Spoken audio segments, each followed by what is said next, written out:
Hey there, everyone. Welcome to A Slice of Life with Kellie and Jon.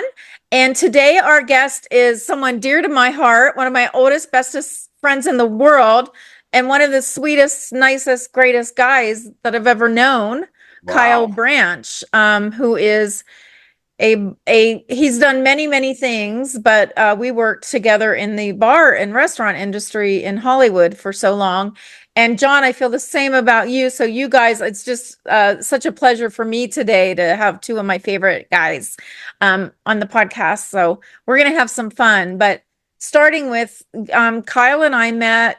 I think you hired me for one of those Beverly Hills parties to be a bartender. And then from Thanks for there, clarifying that. I appreciate that. Yeah, that was back. There was a window of about 25, 27 years where I was working private work as well as operations and establishments, hotels. For about 15 years, I was probably the busiest private bartender in LA. But we first met Kelly at the Palladium. oh, is that where? Okay. Oh, wow. I forgot about that. Yeah, Okay. we worked at the Hollywood Palladium together. I was there. It's a place where you tend bar, but you're on call. Right. Because For the parties and stuff or parties and events, concerts and gigs concerts. and rap Yeah. shows and Yeah. TV, all kinds of events happen there. And you get called in as those events are booked and how many people they think they'll need. Yeah. Well, Hollywood bartending is different than probably anywhere else. I don't know how Vegas seems like pretty big time. New York City's pretty wild, but LA bartending is it's just, I mean, it's a big industry in itself. I mean, it's as big as the probably acting industry because everybody that comes to Hollywood, if you want to be an actor, you become a bartender so that you can Or a do your waiter. auditions in the daytime or what in whatever career, it's a stepping stone for a lot of people. And then Yeah. there's a very small community where like Kyle and I forgot we even worked at the Plane because I've worked at so many different places. You all like there's a group of bartenders, the core, at least, in our day, that jumped around from bar to bar and they were, we all moved to the hottest club, whatever the hot club was Yeah. this year, that's where we all were. And then next year we were somewhere else. And it was just really a tight knit community of people. And then, of Yeah. course, the private parties. Kyle, I can't even begin when I read the list of all of the famous people you've waited on, and you are the nicest guy and the best bartender. What makes him a great bartender is he's such a good host. Like he genuinely makes people feel like, they're welcome and at the party. And I think it's just your personality and who you are too. And that's probably why you've had such a long, successful career. Um, yeah, the list, he has a list of, I ask him, I'm like, can you tell me all the celebrities you've waited on? And I'm sure you probably couldn't remember all of them, but like it's ongoing forever. Yeah. I kind of had to put a list together. I'm glad I did in hindsight, or else there'd be so many missing names that you You can't, forget. because there's hundreds of them there.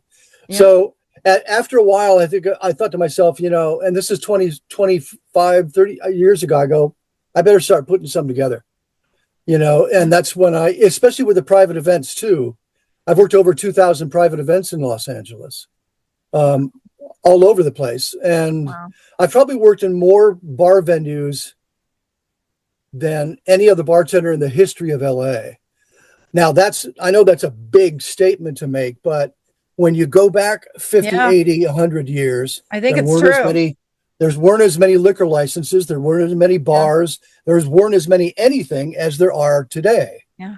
And so when you slowly build up into that and work the way I do on call I've worked at 8 hotels, uh, clubs, various places, all the way through the 80s, 90s, 2000s, 2010s, and to this decade. So I work. I'm mostly retired, but I still work some private events, and I'll get called into the club probably next month once, and for each all the way to the end of the year. But that's it. Yeah. Yeah. Well, and you have people that hire you every year for like their New Year's Eve party or their Halloween party, or like, don't you have like regular people that like they need a Yeah. bartender? they call Yeah, Kyle. You're I've the had only one they regular want. clients to where I've seen their children who are 5 years, 7 years old, and now one of them is a neurosurgeon in New York City, Wow. and that's a client, a doctor client of mine up on Hillcrest in Beverly Hills. Yeah. So, and then I've worked in the private home and the bar of, the original Platinum Blonde actress from back in the 20s, in the Oh, wow. 30s. Wow. I forgot. It'll come I to don't my know who it name. is either, It'll come but to my mind. But and then Marilyn Monroe and Joe DiMaggio lived 2 houses down after they got married. So I've worked in that house in the original bar 3 different times. So Clark Gable's been behind that bar before wow. because her and him were best friends. And it's just, there's a lot of different experiences. I've worked up in the top floors of the Los Angeles Times building downtown. They have custom bars built in on those floors for private events and parties and Yeah. stuff. Nobody knows that until you start working in the building a couple Well, when times, you work the private parties, these people are inviting you into their home and they're like gorgeous mansions, Oh, yeah. in Beverly Hills or Pacific Palisades or wherever. And I don't know, they don't treat you like the help usually. I remember when I worked it was Jessica Simpson and Ashley Simpson's parents' house, Tina and Joe, and they treated me like I was family. Tina hugged me goodbye. It was Ashley's Hmm. birthday.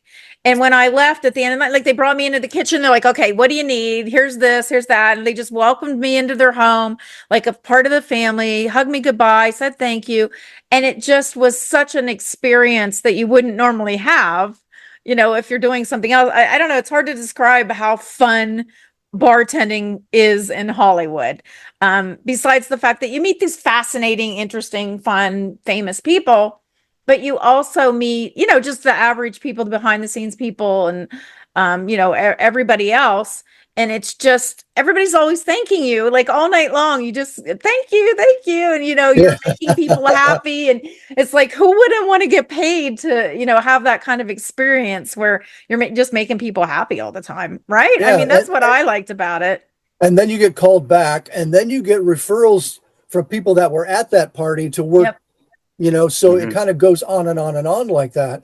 I worked a party just over here in Hidden Hills a couple weeks ago uh, for a first time client, but she knows an older client of mine that used to live in Hidden Hills.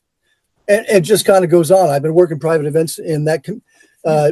incorporated community, equestrian community, by the way, for over 20 years now.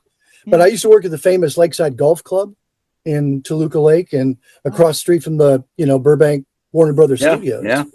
where the well, smokehouse is. Right Yep. down where the okay. street where the smokehouse is the entrance gate into that private club. And Yeah. that has a gigantic history. I was there from 99 to 2002, about 3 years exactly.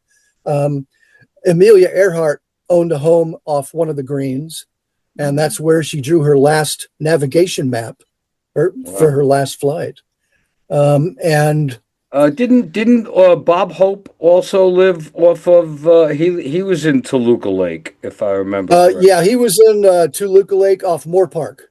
Yeah, And he was yeah. a member of the club because Bing Crosby got him to be a member after Bing got Bob to move out to LA from New York, where he was living way back. Interesting. That club, yeah, started in the 20s, late 20s. It started because the Wilshire Golf Club originally would not let celebrities, entertainers, and athletes to be members. So they said, screw you. And Well, and the top people in Hollywood had a big meeting on Sunset Boulevard. right. That's where they decided to create their own club. And that's what Lakeside is today. Huh. Well, what Yeah. about where Well, you are now? I mean, where you fill in or go occasionally. Um, I still work at the Gardenia when they call me in because Andrea likes to have me behind the bar during her shows. Andrea Marcovici, who's a cabaret legend, and then I'll just work private events. I got 2 of them coming up back to back on the same house, same home off of Olympic Boulevard in LA. on the 22nd and 23rd of this month, Oh, wow. and then one gig in September, and then probably one in October, November, December, because Andrea's going to do her monthly shows coming up. I've worked some of those already this year, and So and so let's I'll here's go in an interesting question. Now, what year did you start as the bartender in Hol or the celebrity bartender? well, I started at the Gardenia in either 89 or 90. I'm the Okay. longest tenured employee of the place. Okay. It does require a lot of staff. It's And just here we are, 2025. Tell us about the change in drinks. At some point, cosmopolitans were very happy happening, and then I remember going in L.A. There was a place in on Fairfax called Lola's, where everybody went for apple martinis for some reason. Mhm. So over those decades, Yeah. what have you seen change? Obviously, the manufacturers of the vodkas and all these other things have changed, but the drinks themselves, what have you seen? Cocktails and mixology, it grows out of improving products, mainly not necessarily spirits, even though that does occur, of course, Right? but it's the mixers. Like we don't have sweet and sour behind the bar anymore that we used to have for 25 years, or even before I started bartending. What do they use Now now? what I use is Simply Lemonade. Simply is a brand, Yeah. and there's Simply Limeade. And limeade is a little bit of key lime, and it's fantastic for margaritas. It's cleaner, it's Okay. better. Uh, uh, because back when we used to use some fresh lime, but we used to use sweet and sour, where sweet and sour is kind of a lemon base, not a lime base. Mhm. So it's like that's all we had to work with back in the 80s, right? So there's been improvements in that. Cocktails and the mixology trend uh, really started around 99, 2000, really when I was working at Lakeside. It started with infusions, the big jugs, the big glass bottles that have the spigots, and we put a bunch of fruit in there Right. and vodka and all different types of stuff. I put rum in, and then I put mint and lime in. So you have a mint rum and lime cola that was natural and fresh because the leaves would infuse inside the rum, but you'd have to keep it cool because the leaves are thin, and the thicker the fruit is, the more it lasts in the liquid infusion. But after a while, you have to keep the rum cool so that the leaves of the mint don't turn dark. You kind of have to get them out of there. But after it's infused, it's fantastic. That started the trend all the way up to me beginning. I'm really the creator and site runner for the online global directory for all things bitters around the world at bittershub.wordpress. So I've created a whole market for letting people know I don't sell bitters. I just show people where to buy all the bitters in the world. Right. There's like 100. I just updated it a couple of weeks ago. There's like 155 brands. There's over 1,500 flavor entries. Toasted oak, charred cedar, stuff for dark spirits that you add into like old fashions and Manhattans and sidecars and Rob Roy's. Yeah, and then I have stuff for bright spirits for vodkas and gins. Hibiscus, lavender, and oak is a great bitters out of North Carolina that you add into gin cocktails like the Aviation, and so you just build upon there. But I've been working at the Gardenia, I've been making the classic cocktails all the way back since then, because that's the type of clientele that came in to see shows was old Hollywood, right? Anne Rutherford used to come in and see shows when she was 90 years old. And her and Olivia de Havilland were the only two remaining people alive from Gone with the Wind. Wow. So she would come in and see shows. I know exactly where she sat each time too.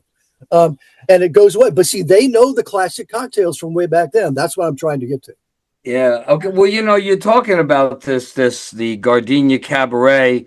Obviously, it's been around for a long time. It has a history. Why don't you give us some, or at least give the audience a little knowledge on that? It's the 44th year that it's going right now. It has the longest running open mic night on Tuesday nights. Where is it for those in LA who in It's hip to on that? 7066 Santa Monica Boulevard. I kind of know the address by now. Near La Brea. Yeah, it's on Santa Monica on the south side of the boulevard, just east of La Brea by about 30 yards. Yep. There's Okay. a gallery, art gallery next to us. And then there's the old Hollywood nursery where Hollywood would use all these plants and trees and stuff to come in there for their sets. Yeah, Right. sure. So that's Well, been there I forever. gotta tell you, I'm scrolling through your list here, and I stopped counting at 10 of the people that I might have met or knew back then, and you know your list goes on for hundreds. There's things that popped out. Everybody. I'm impressed that you know who Fee Waybill is. Yeah. uh, Yeah. and the lead singer from the Tubes and the Tubes that you have on there. Yeah. They were always a favorite band and act of mine. But I see on your list you have a guy named Richard Gaudier. Now, Yeah. is that Dick Gaudier, the Yeah. actor? Yeah. Dick Gaudier and I were best friends, actually, and it's interesting that you use Richard because he never used Richard. Dick Gaudier No. was the original. He was the original Birdie on Broadway for Bye Bye Birdie, Mm-hmm. and the only reason that he did not do the movie when they asked him to was because he was filming, he was under contract to film another movie. That's why he's not in that film.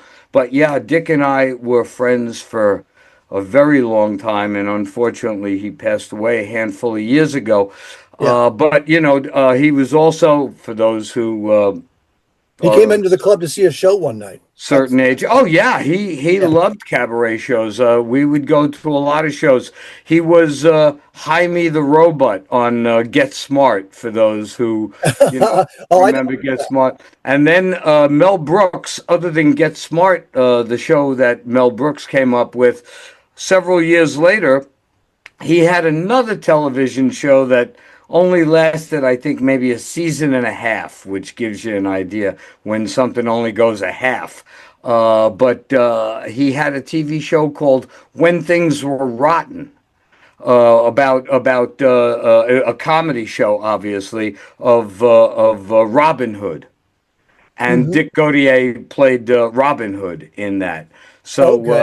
yeah, it's great that you have him on the list. Yeah, It he was came just in. nice Mel to Brooks run came across in a his lot name. to the club because Carl Reiner's wife, Estelle, used to perform at the Gardenia each year. Ah, So Carl brings all of his friends, and of course, Mel's going to be there if Carl's yep, there. yep. And so if Mel was And, there, then Dick was yeah, there.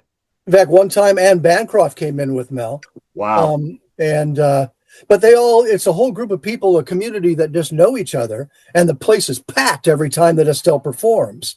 And so that was some fun times. All right. Here was You my know, biggest problem about going into Hollywood sometimes to go see things. Where do you park all these cars? Mm.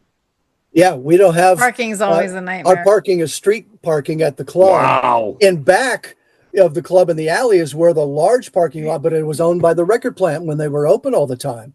But there is street parking on the Brea, on the front of the club, on Santa Monica, on Sycamore, and across the street in the shopping What complex.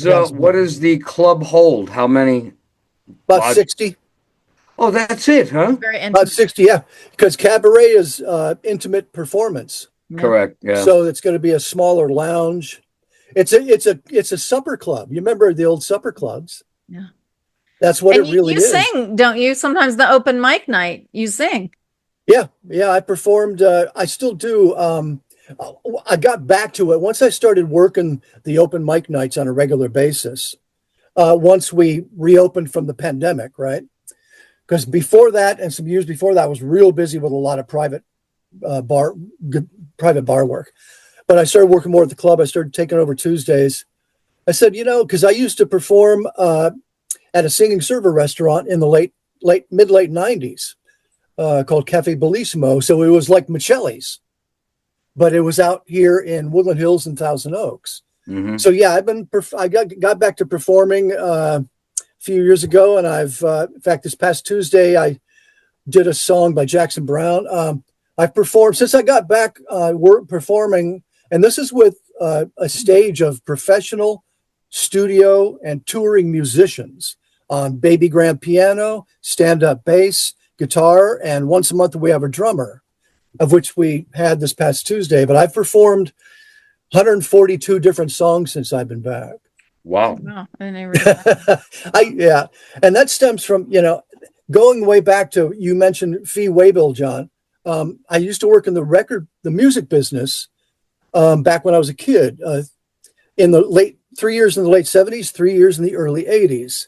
The late 70s was working in the old classic record and tape stores, vinyl and cassette, right as 8-tracks were leaving.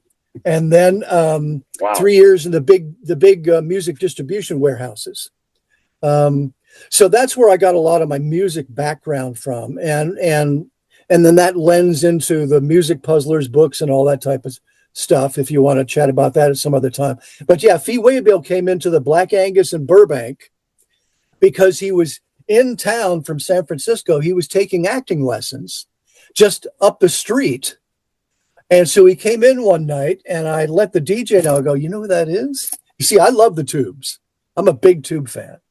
And I had him, put a couple Tube songs by the Tubes on, so he got a kick out of that. He enjoyed being welcomed into, because that was back when the Black Angus chain was promoting their nightclub end. So we were jamming, in the 85, 86, 87 and further on like that. That was a happening spot back then. And right next door was Bombay Bicycle Club. And then this is right off the 5 freeway. And then right next door was Bobby McGee's, of which Cato Kalin was a waiter at that time. And so we all knew each other back then. Oh, that's funny. Did you know Cato? Yeah, I knew his ex-wife worked at Bombay Bicycle Club. Okay, right before the O.J. Simpson. And she would kind of hit on me because me and Cato look like brothers. I can see the resemblance. No, the funny thing about him, I met him at a club in Beverly Hills called Tattoo. I think it was called Tattoo back in the 80s. And it was right around right before O.J. Simpson did his thing, allegedly or whatever. But I have this whole box of phone numbers from back in that time when I go to the clubs and matchbooks and stuff. And there was one, he wrote his name and phone number down, Cato Kalin, and he crossed out Kalin and then wrote Rockefeller. And there was I never called him, but he was funny. He was really funny. He was just naturally kind of a humorous, funny guy. Yeah. Clubs. Yeah. He cracked little jokes here and there. Yeah. I saw him years later when I was working at Denim and Diamonds. I was one of the main bartenders at D&D in Santa Monica on Ocean Park Boulevard from 91, 92, 93. That was back when that whole line dance craze was taking off, right? I remember. We were the busiest club in all of Los Angeles for a period of time. Even Hollywood, we were busier. Yeah. Everybody went in there, just to try it out, just to check it out. All kinds of celebs went in there. Sports athletes went in there.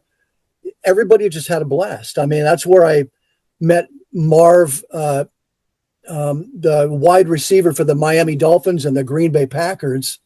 Marv, fantastic. But do you remember who it was? It was not a clue. Not a clue. Okay. But I knew who he was. He was wearing a cowboy hat and he was playing pool one night. And he came up to me and he ordered a beer. And I go, "What is that on your hand, on your finger?" And it's one of his Super Bowl rings. And he took it off. The Super Bowl ring took off and plopped it in my hand. I'm telling you, those things are like mini barbells. Heavy. Chick Hearn from the Los Angeles Lakers, I waited on him one day when I was taking over for a bartender who was gone on working a movie. Right. This is Stanley's Bar and Grill on Ventura Boulevard. Right. and it was the movie with Jodie Foster in it. And anyway, Chick Hearn and his wife came to the bar, and he said, we started talking hors d'oeuvres and basketball, and he had one. And I go, and he plopped it right, man. It was the same thing. They're massive to begin with, but they're also heavy. Wow. Yeah. Speaking of all the stories, you've got lots of stories about meeting these people and waiting on them. So another thing Kyle and I did together was a series of bartending courses. I used some of Kyle's information at barprofessional.com, and we've got a bunch of stories about celebrities you waited on there. But not nearly, it doesn't cover everyone. It's like just detailed stories about the people. Can you tell us anybody that really stood out to you that you really were so excited to meet or wait on, or somebody that I was real excited to meet, but I really never served cocktails. It wasn't a bar situation, but I've met him a few times, and that's Rutger Hauer. Wow. the European actor. Yeah.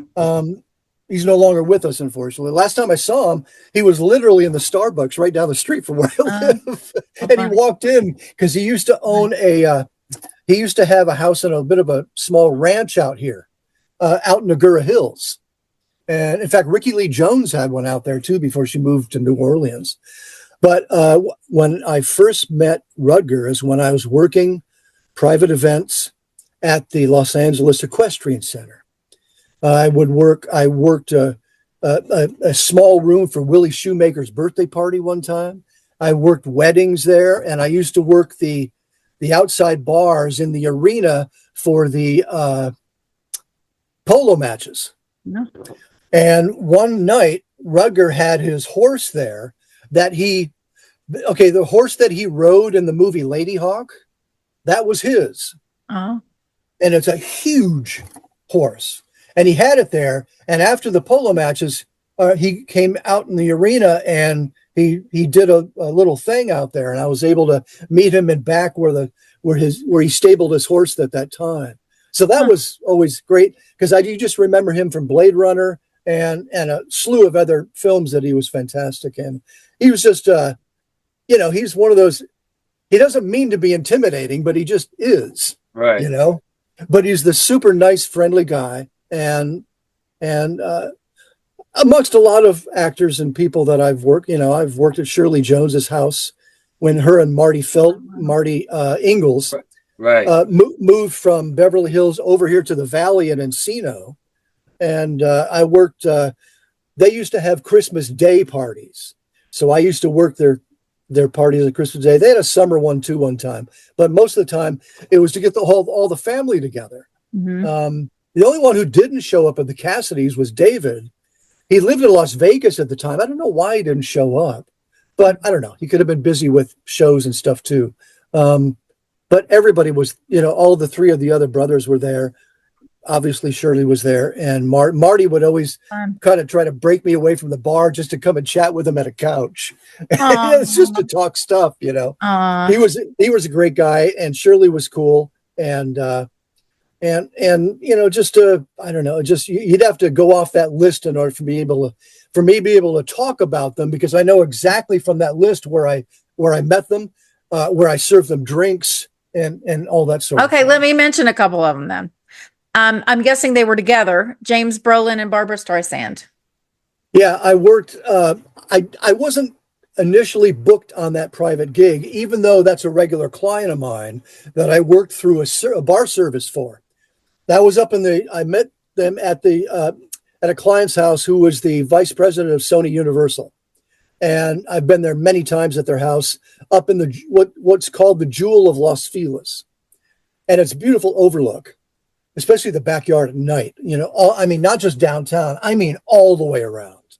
And I was called the last minute. I thought I was going to work the bar like normally, then it ended up not being. So Chris Stone and I and one of the other food servers were on, and it was a dinner party. That's what it turned into. It was like 8 or 10 people. That was it. but they just wanted the best service and sort of thing like that. So, so the client brings out a magnum of a 1970 Chateau Palut red wine that's been in his cellar, right? And he's uncorking it, but he forgot to realize that the corks in the magnum size wine bottles are like this long, you know. And so he didn't put the cork down, he didn't put the screw down long enough, and it came in half. So he said, "Can you do this? Can you mess with this?" And so I had an osso, which is two thin forks, one's longer than the other, and I was able to get it down in there and just, I mean, I had to ginger this thing for like 15 minutes, and I lifted that sucker out to avoid any dust going into the wine. Mm-hmm. And I popped it out, and he was super impressed by that. And then we put it in a decanter to kind of, you know, let it sit for a while. And I didn't know who was going to be there until they showed up. And it was Barbara Streisand, Wow. James Brolin. It was, okay, you remember the female lead in with Matthew Broderick and Ferris Bueller's Day Off? She was there along with Jim Henson's son. Oh, So wow. they were a couple that were there too. And it was just a dinner party. We custom did everything, lobster, the you know, ribeye, everything was just boom, boom, boom. But it was a, you know, I'd have to go out and mess around. I poured at the tables because I'll do a dinner party once in a while because it's interesting. It's a different experience. I'll still have the bar for cocktails that I can make. So I'll go back and forth on that. But I've done that a few times, especially private parties for a friend of mine, David Galligan, who is a theater and stage director. He lives back east now, but he used to live on Kings Road over here in Hollywood. So we used to have private parties, dinner parties there, and he'd have his friends and Karen Morrow would show up to the party, and the protege to Lucille Ball. She passed away a few years ago, and her husband they were both in their late 90s. And he, Tom Troop, Carol Cook, both of them were always there, and they were always fantastic to talk to and make drinks for. She was 90. She's having her martinis with olives. You got to love that, right? Yeah. How fun. Yeah. I'm just going through your long list. Steve Perry from Journey. What was he like? He was great. He was real gracious. That's back at Stanley's Bar and Grill. I was there at Stanley's Bar and Grill for a couple months, not a long time. I was only taking somebody's place, so I knew it was going to be short term. He pulls up on the side of the street in his yellow Corvette that has Journey on his license plate. And he comes in with his manager. This is right around to the time where he was recording either his first or his second studio album. First album was Street Talk. The second album was... It's solo albums, yeah. Solo albums, yep. And he came in, he's probably taking a break from the studio, and he came in for a bite to eat. And he sat at the bar because waiting for a table because there wasn't one open because Stanley's was always quite busy during the afternoon, mid-afternoon, even the evening, really. And it was like a square bar, like a square horseshoe type of bar. And he sat up there, and that's back when I was living with my ex-girlfriend, Sally, at the time in Burbank. And I started talking to him and got him some iced tea or something to drink, and his manager friend was there with him, and they started chatting a little bit. I came over, I go, you know, I don't know if you give autographs, but my girlfriend would probably love this if you were to sign. So I had a placemat on paper. I didn't have anything. I had a pen, you know, a placemat on paper. And he said, he was real sweet. I said her name is Sally. And he goes, can I say love? Like Love Steve, you know? And I said, of course, yes, you can. Yeah, Steve's he's a very gracious guy. He's one of the people on your list. I hung out with him twice, way back when he was with Journey. during those days, and I was a concert reviewer for a newspaper way Ah, back then. So I got to, and then so we actually hung out a lot backstage and talked, and he Huh. was like I said, very gracious. But then I don't know, somewhere maybe around 2001, 2002, when I was living in LA, I was having either breakfast or lunch at the Good Neighbor in Hollywood, technically, but it's on the Valley side, right across from the Universal Hilton and Sheridan. yeah, I And used to work there. he was there. He was just having something to eat, and not that, of course, a couple of decades had gone by, but he not that he remembered me, but I just referenced, hi, we met here and there, and Hmm. just and had me sit down with him at the table, Um, and we talked for 10, 15 minutes. So Yeah, he was a very, very nice guy.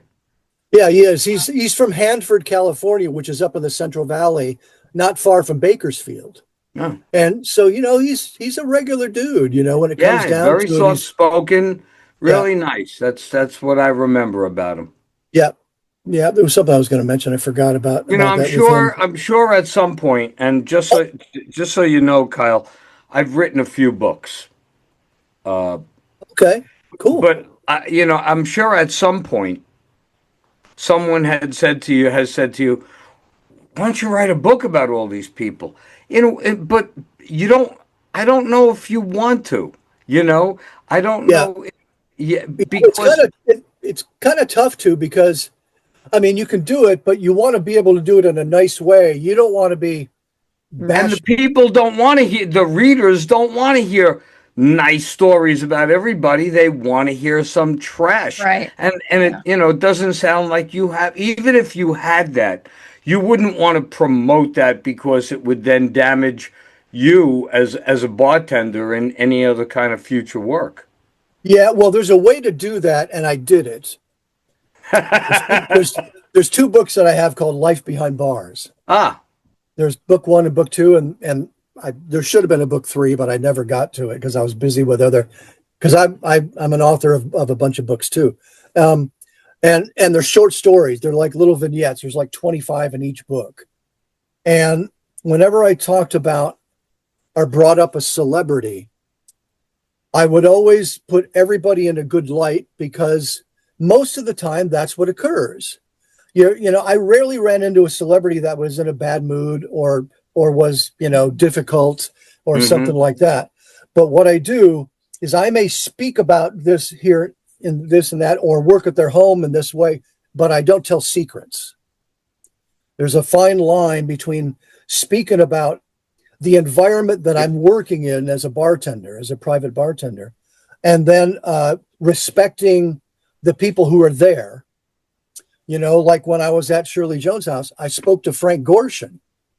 You remember the comedian? Yeah, well, he was Yeah, the Riddler im- on Batman. impersonator. I think he was in uh, Love Bug, maybe, or he was in That Darn Cat. Remember from the '60s, those movies? And he was great but I speak with them about them in a respectable way, and I don't harp on it. It's just a small part of the entire body of Yeah. this story that I'm putting together. So that's how I kind of work my pieces. Yeah. Yeah. I think it's just interesting to most people because you imagine, if you haven't lived in Hollywood, we've all lived in Hollywood and we've all there's just celebrities everywhere. And you realize, oh, they're just people buying their groceries, going to dinner, driving down the street, whatever. But if you don't ever live there, you just have in your mind that it's some kind of magical fantasy life they're living when they're really just living their life and they throw parties and they just happen to work, they have an odd job. Um, Hmm. as an Yeah. actor or whatever. So Yeah. I think it's interesting when people, and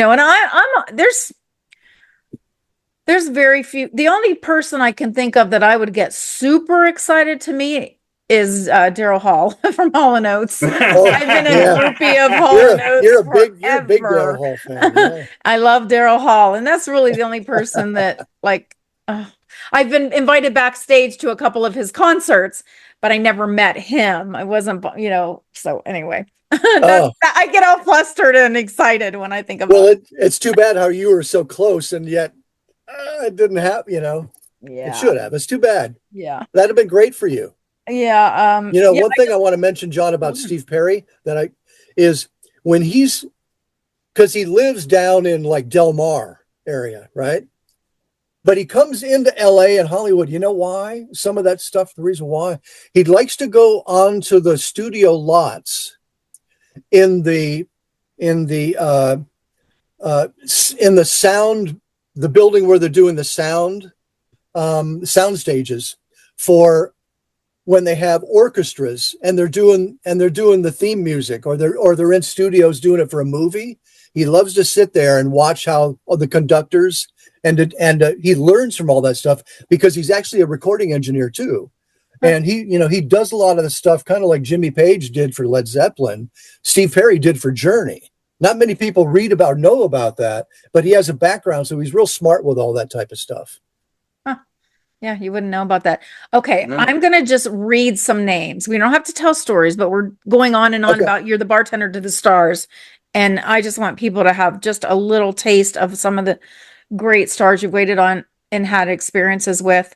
Clint Okay. Eastwood, Charles Bronson, Michael Learned, Annette Bening, Maria Shriver, Robert Blake, Hal Holbrook, Stephanie Zimbalist, Jack Scalia, Tom Bosley, Chevy Chase, Raquel Welch, Don Henley, Rita Moreno, Charlene Tilton, Anne Margaret, Stevie Wonder, Leslie Ann Warren, Robert Goulet, Marion Ross, Michael Madsen, Chad McQueen, Henry Mancini, Norman Lear, And Sally Kellerman, and haven't Cloris Leachman. scraped Huh? you haven't scraped the list yet. You Well, haven't. that's just one page, and I won't Yeah. go on, but like that's just to give people an idea of how really you are, the famous bartender of Hollywood, like the bartender to the stars.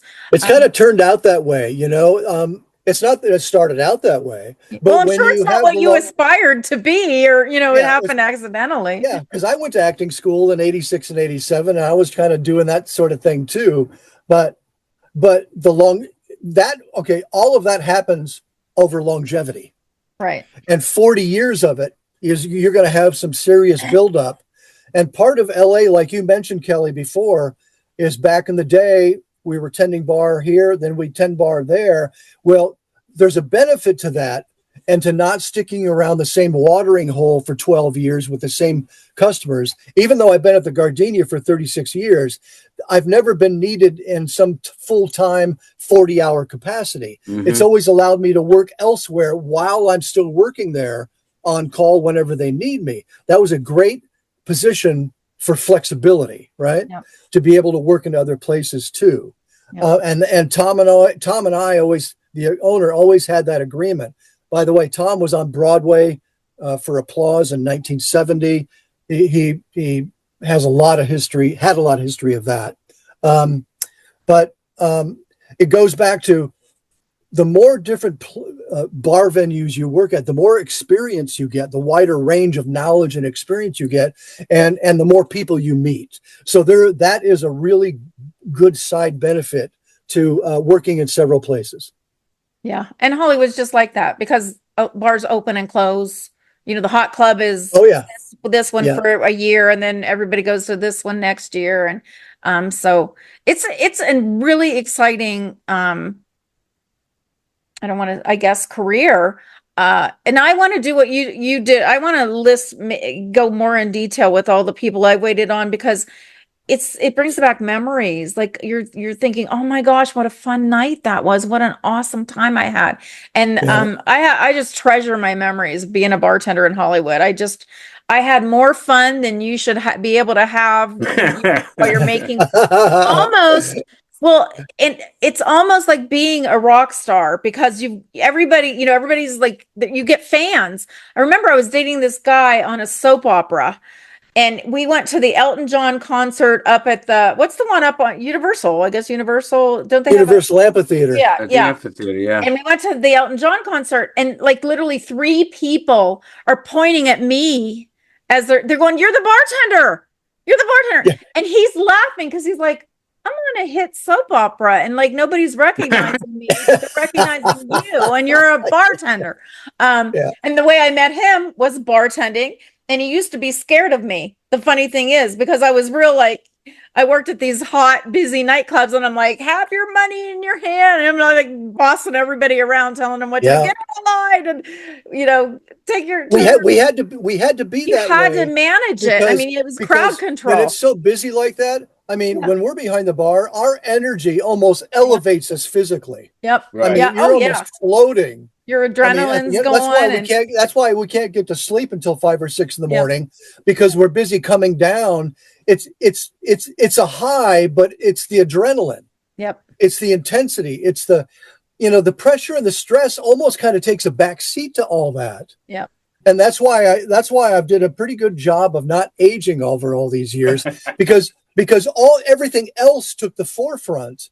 And sometimes you don't want to be bossy, but you are in charge of a situation that has a high degree of responsibility to Yep. it, and that's the dispensing of booze. Yeah. All Well, you right, have that's to not. manage it because there's crowds, and then people are trying Yeah, to, people get in fights because yeah. if you don't wait, hey, I was first, I was next, if you don't see them and you don't really keep an eye on who is waiting, who's been Oh waiting yeah, you've longer got and to go boom, who boom, is boom, next, boom. you really have to pay attention. I'll never forget one night I worked at this bar that was like a half circle. And it was very heavy. It was only celebrities. I mean, you had to be a celebrity or be with a celebrity to get in there. And Mark Wahlberg was over here with money in his hand, waving at me, like trying to get my attention. But I was like, there's other people, before him. And finally, he just kept scooting down, scooting down. And I was like, oh God, he's going to yell at me because he knows I saw him. He knew I saw him. And I was like, oh, he's going to yell at me for not like, didn't you see me? And instead he just said, damn, you're good. And I was like, oh, thank you so much. Because it was one of those really stressful nights. You got all these people trying to get your attention. And, in the crowd, they're, all celebrities and famous people. And you don't like, where do I go next? But it's crowd control. It literally is, you have to manage it and you have to manage them so that people don't get in fights Yep. Yeah, and get mad at you, and then yeah. want to leave the club. You're chasing away business. So it really is. There's a lot going on. People don't realize to be a bartender, you have to be really smart. I mean, you cannot in a busy club, and even servers, and the cooks in the kitchen. It's the restaurant industry does not get the credit it deserves for the intelligence and the stamina and the physical endurance and the patience. I mean, there are so many different. I'm really glad that I, bartended and was challenged. I didn't know how hard I worked until I started doing other jobs. And I was like, wow, that is a hard job that requires a lot of skill. And you're on your feet all the Well, time. yeah, the All physical the time. stamina and the Yeah. memory, short-term memory, long-term memory, the hundreds of recipes you have to memorize and Oh, know. Yeah. And then the short-term memory of, how these drinks, you're taking an order for 6 drinks, a group of 6 people, Yeah. that's a remembering good them and point. making them and then adding the Nope. prices in your head. Yeah. And Nobody Did you ever can get Did you ever nobody get can. somebody who I want a drink that I had in Thailand in 1984. Well, give me this, and you've never heard of it, or you. you just make If I something can, up. if I Yeah. have the ingredients, I know Yeah. how to make it Okay, because I know what the ratios are of Yeah. booze and mixer and this and that. But they need to know. They need to let me know what it is. got it. I'm not Yeah, going the to know. flavor. I always ask them, if they don't know the recipe, what's the Yeah. ballpark flavor? And then you Yeah. can put something together. And like Kyle said, you know the portions because you know Yeah. this much of the liquor and this much of the mixer and this much of the secondary liquor and all that. So there are formulas that Yeah, that I would imagine. yeah. I can't imagine all of the Yeah. different formulas that are there. It's Here's it's a Yeah. something hard that just job. passed through my head. Granted, at the cabaret, you might have one style of outfit that you wear, but when you do these private parties, do you wear tuxedos or tuxedo jacket No, and shirt? I have about 4 or 5. I was going to say, I'm sure you're no longer renting them. I'm sure you have your Oh own no, collection. no, I have my own. I have 5 or 6 different shirts. One of them happens to be a tuxedo shirt. I've got the cummerbund, I've got the tie, Mm. and if they want me to wear it, I will. I've Right. worked probably a couple hundred weddings because I was one of the main bartenders for a catering service that happened to book weddings out at the Malibu Beach Club. Love And that. I get to work on the outside back upper deck patio, and right Yeah. there is you could fall right in the sand, Right in the, and the yep. water is close. And some of the weddings I would wear the tuxedo, and some I would just wear a regular shirt and tie, but I'd still look slick. And then Right. I'd have a black V-neck apron because that makes the whole Yeah. look really nice Polished. for any event. And if they Right. want me to kind of to dress loose and casual and not the tie and stuff like that, then I've got basic cool shirts to I'm, wear as I'm well. going to assume that there is not a bartenders union that, There used to be a local union for it's really a union for restaurant workers that includes bartenders. And there's some of those unions that are in the hotels downtown still. Yeah. When you mentioned earlier about the Universal Hilton or Universal Sheraton, the Universal Hilton, before it was the Hilton bought it, it was the Registry Hotel, which was a 4-star hotel and a union hotel. And I used to work there on call because I lived in Burbank. So it was mhm. easy. I worked at the Sheraton Hotel too as well. I'd worked their private big banquet events. But I worked and down below the Registry Hotel, that's like a city. They got a dry cleaners down there. You could shower, you got lockers, you got food, you got everything down there. But I worked at that Union Hotel, and then for a period of time, I worked at the Biltmore downtown, and that was Union as well. I was working the bar for a friend when they changed the bar over from a jazz bar to a sports bar. So I was down there for a period of time when I was working on call in about 5 or 6 different outfits. But yeah, that does still exist in LA, but it's not as prevalent or It's not around as it's not It's usually just the mandatory. hotels. I no. think it's like the Yeah. Yeah, hotel industry. The it clubs should aren't it should be unionized. more considering the size of LA, but it's not. Yeah.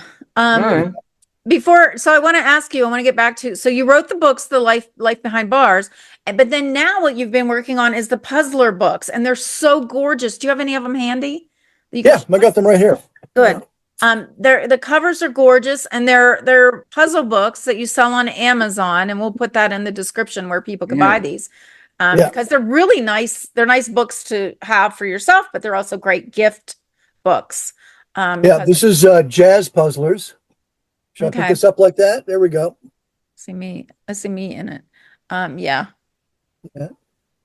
And okay, what these are, John, so you know for the first time, this helps me delve back into all that music business experience that I had a long time ago.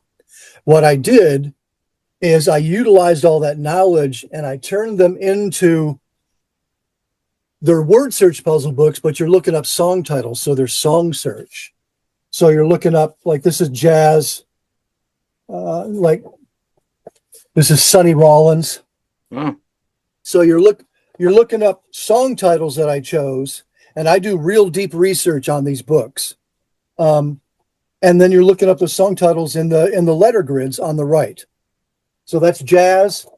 There's jukebox musical puzzlers and movie musical puzzlers Mhm. and Broadway. Hold it music up a little puzzlers. higher. yeah. Hold that Okay. one up a little higher. There you go. Okay. Back Right there. further. Not so close. Yeah, there. All Okay. right. Yeah. There you There go. you go. Yep. And then How many I'm do you a have fan. now? I've got 9.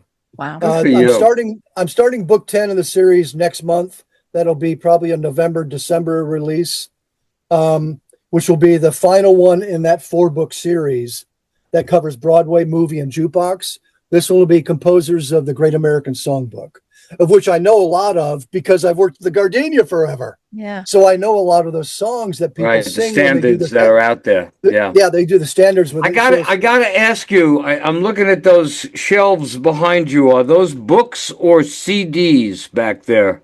Oh, back here, Yeah. Yeah. that's my whole music library back there. Okay, Those so are that's CDs. CDs and stuff and Yeah, I got some cassettes on the left because cassettes. I used to do a lot of recording. Yeah. I still have original custom audio system here with individual components. You know, stuff from way back in the 70s and 80s. And Oh, I had an entire recording studio in my basement with two TAC 3340Ss, the old Ooh, 10-inch reels. real. wow. Yeah, with the 4-track decks that I was able to sync up and Yeah. use, and that was a lot of fun. With nice TAC mixing boards, and this was early effects, so you were Yeah. happy just to have a nice equalizer and compressor and Yeah. stuff like that. Yeah, Oh, so good. Yeah. Back when I went to recording engineering school in yeah, 1983, that was 83 was before it went digital, right? right, It yeah, was still and we're still analog, using tape. still analog. Yeah, the 2-inch Yeah, Ampeg tape. So that was a great experience too. But yeah, it's that's I have a whole library, but that's part of what I'm doing. I'm setting myself up to do. I have a channel on YouTube that I'm gonna be creating next month.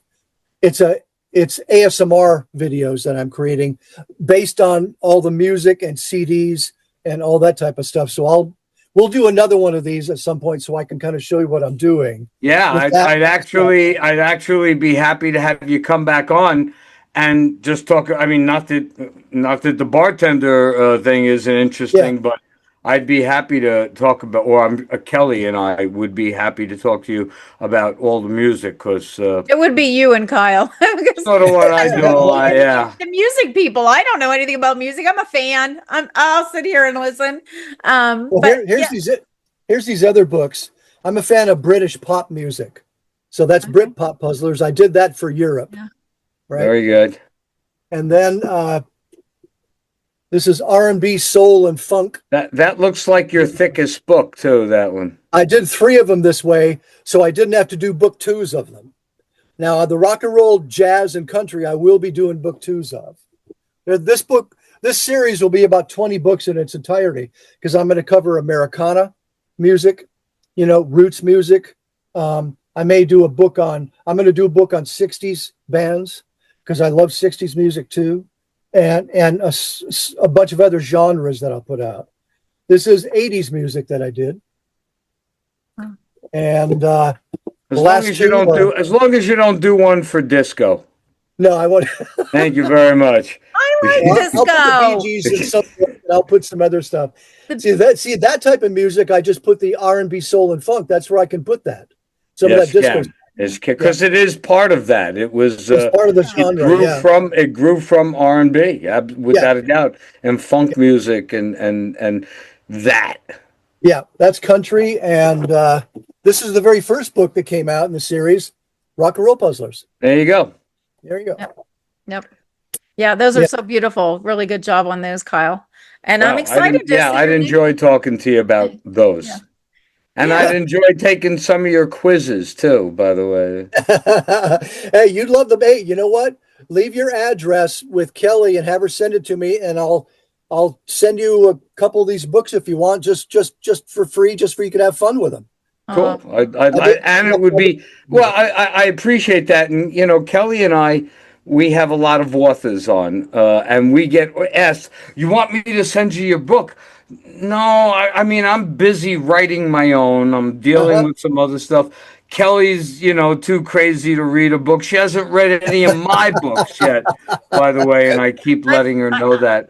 But, Well, the difference in your these books. your Yeah. books, I would absolutely be interested in. So Yeah. we'll Okay. talk more about that. They Yeah. keep you sharp because they're, brain activity. And I would use your books as research for the next time we talk to you about. Yeah, that's good. That's because these books of this particular series, you don't read, you play.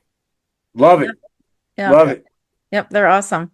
Well, Kyle, you know how I feel about you. I just love you so much. And thank you. We finally got to do this together. We have known each other forever. We have bartended together. We have managed events. We've done the bar professional bartending courses and bar management courses. And I guess with bartenders, you don't have to take like what is it in the insurance credits? You got to take courses every year or two to keep your license up.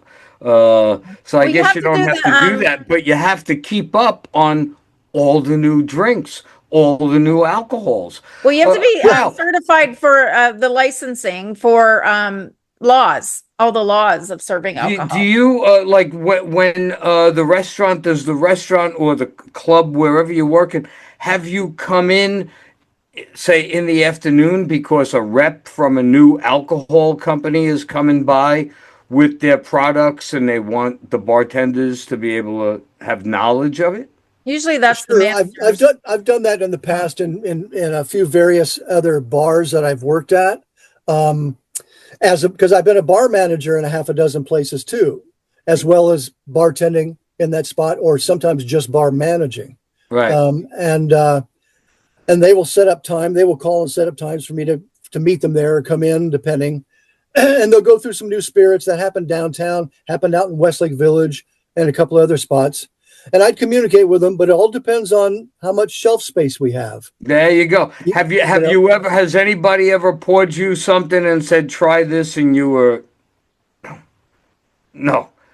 Just oh, I'll let them know if I like it, or if it's like, no, that's not going to go well here.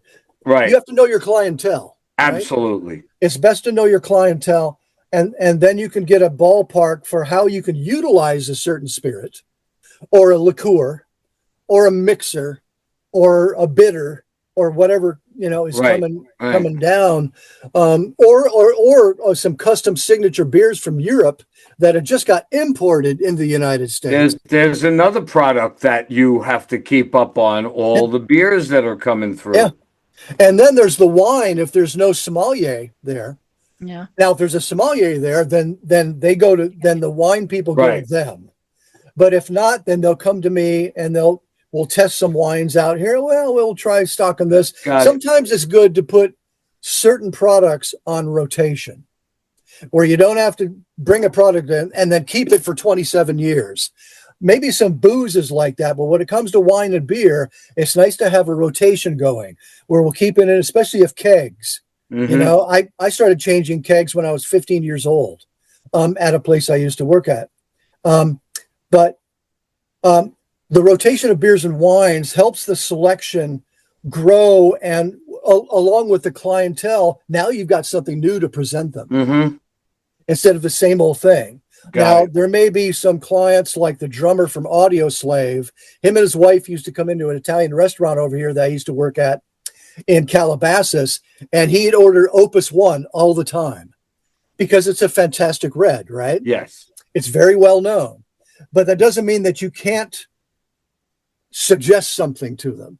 And that's the fun part about doing, like they do beer samples at the bar, 4 little things. You could do the same thing with wine, Absolutely. just crack a bottle, and therefore you're getting taste to clientele, and you can build it up that way. And it's easy for them to speak to somebody about what you did, and they haven't been to the restaurant yet. And now they're coming there because they'd like the same experience that their friends had. Yeah. And that's how you get the word of mouth for free, is Hmm. you grow that type of thing by sampling this and that, by doing it in a professional way. And you could, in a sense, you can kind of do it for cocktails too. But it's just part of the whole business of wanting to be hospitality, you're a being of service. And we're in hospitality. And although we may not receive the same amount of hospitality that we give, that's probably a natural occurrence. Like it's never going to be even, right? We work in the business; it's what we do, and eventually, if you're in there long enough, you just get good at it, and you kind of have fun at it. and you smile about it and you don't take it too seriously anymore. Right. And that's how you end up with the longevity of, like myself, for 40 years.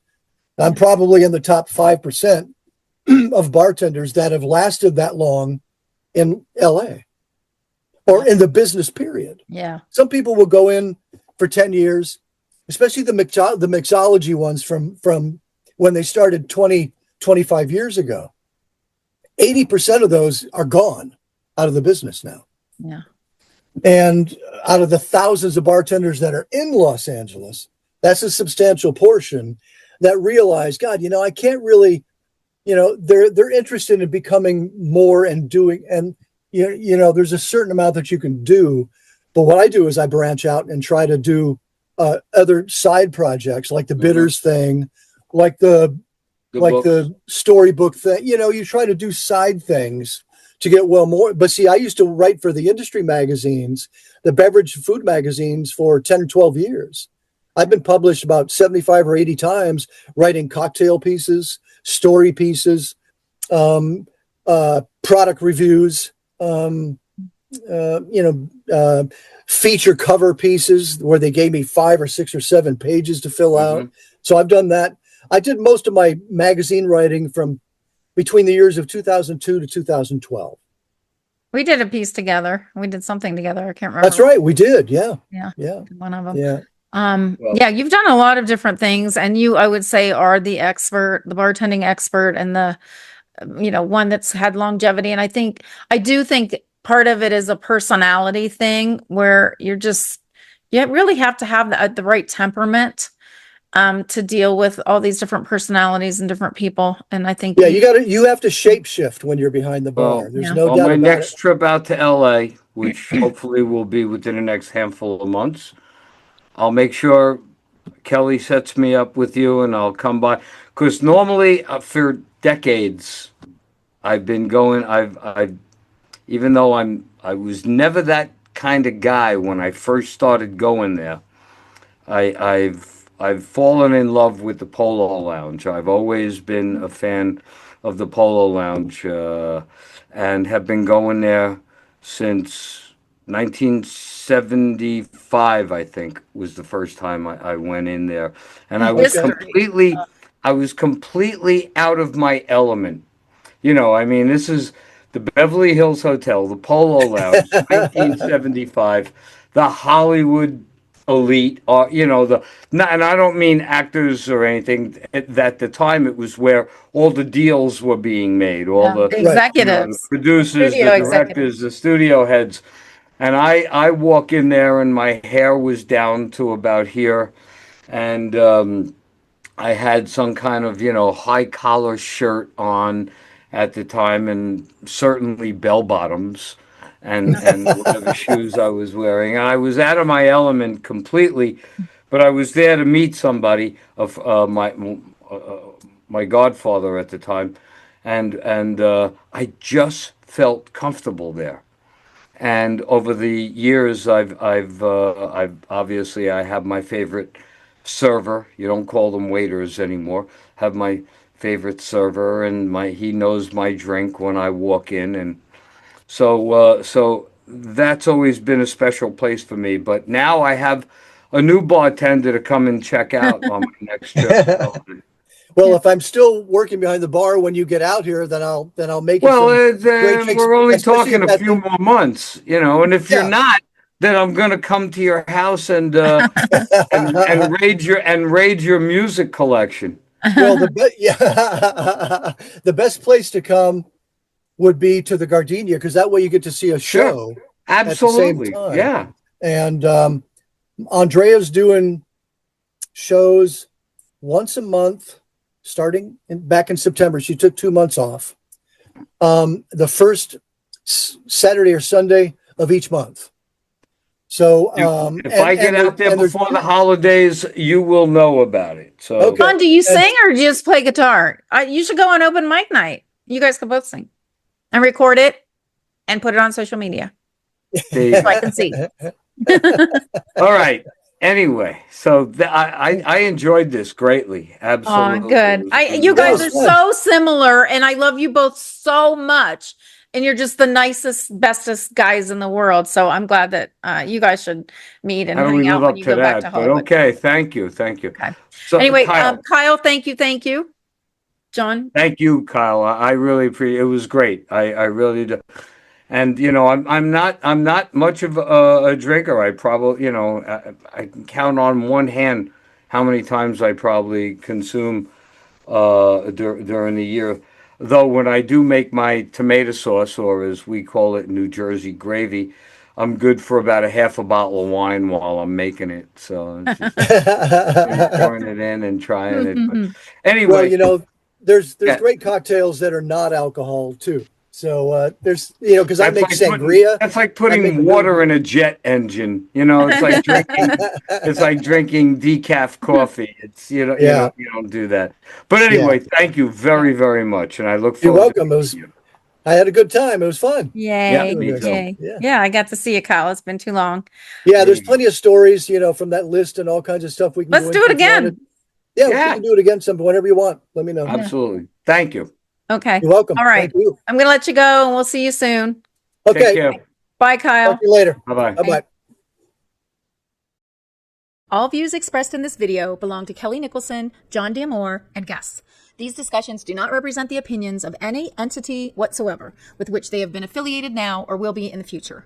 The opinions expressed are solely theirs, and since they are critically thinking human beings, these views are subject to change, subject to revision, and subject to rethinking at any time. These conversations are not meant to be taken as advice and are only for the purpose of entertainment. All statements may be based on hearsay and not necessarily valid proof of any claims in this video. It is not our intention to teach or advise on any topic. Unless otherwise noted, all photos are public domain. Thanks for watching A Slice of Life with Kellie and Jon.